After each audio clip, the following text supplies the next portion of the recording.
I will talk about how can you fix this problem on your Shortmax app. So all you have to do, so you just click here on settings here.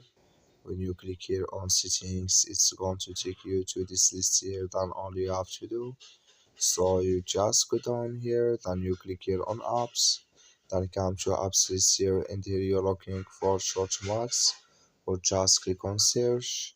Then here at Shortmax is going to show for you like this, click on it. So then it's going to take you to this list here, click on for stop, then you click on OK.